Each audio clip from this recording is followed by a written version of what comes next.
Today we're going to be experimenting with different types of sweet joongs. My husband and I will be ranking our favorite flavors from 1 to 5. As many of you already know, joongs can be made either sweet or savory. For an example, here's a restaurant in China that uses different types of egg yolks and meat. This person is using a combination of red beans and maize. And this gentleman here is making a vegetarian savory joongs with mushrooms. Our family is from Inner Mongolia in northern China, so we typically use glutinous rice and dates, making sweet joongs instead of savory ones. The last time we were all together making joongs as a family, we started hypothesizing what other things would make good fillings for our joongs. So my husband and I decided to experiment by using 5 different ingredients that we had in our pantry. We're going to be using dried pitted dates, pitted prunes, dried apricots, a mixture of raisins and craisins, and chopped apple.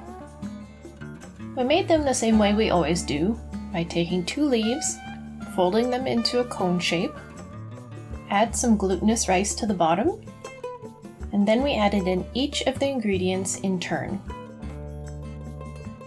So we have the dried pitted dates, pitted prunes, dried apricots, the raisins and craisins, and diced apples. I fold my joongs by taking the edge of the cone that's closest to me and folding it over the rice first, and then folding in the left side and the right side, and finally pulling the lid down over it.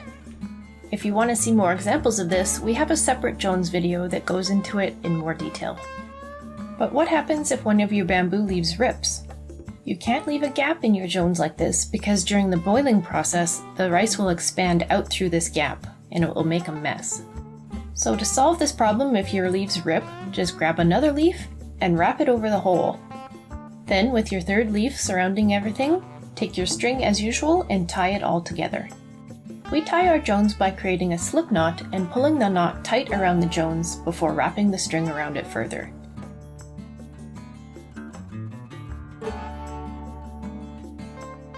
Then you can take the tail of the slip knot and tie a granny knot to the tail of the string you wrapped around the joongs.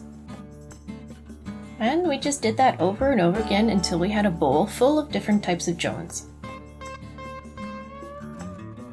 We put them right back into the water that we used to boil our bamboo leaves so that more flavor from the bamboo can seep into the rice. Put a lid on it and we let it simmer at a boil for 6 hours.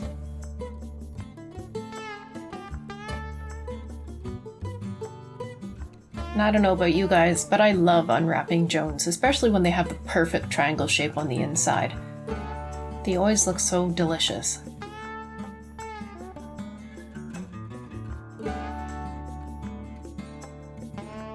After opening a joongs, we cut it in half to see what the ingredients on the inside looked like.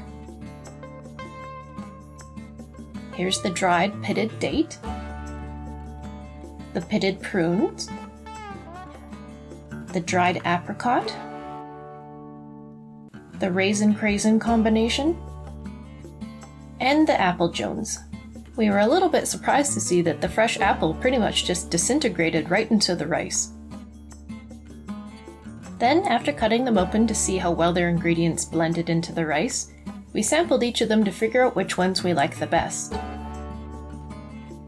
In order of preference, my favorite was the raisin-craisin, then the pitted prune, then the apricot, then dried dates, and then apple.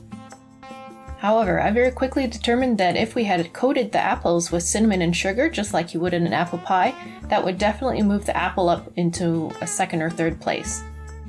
My husband's initial ranking was prune, dates, raisin craisins, apricot, and then apple. But he also agreed that if we added cinnamon and sugar to the apple, it would put it in a solid 3rd place or 2nd place. We agreed that the one that integrated itself the most into the rice was the apricot, but the apricot was too tangy to enjoy by itself.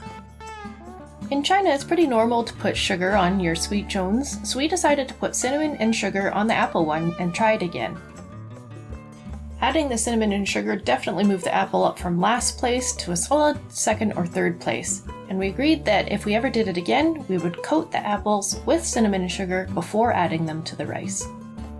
And that concludes our little experiment. So what about you? Do you prefer savory joons or sweet joons? What are your favorite ingredients to put in your joons? Tell us down in the comments.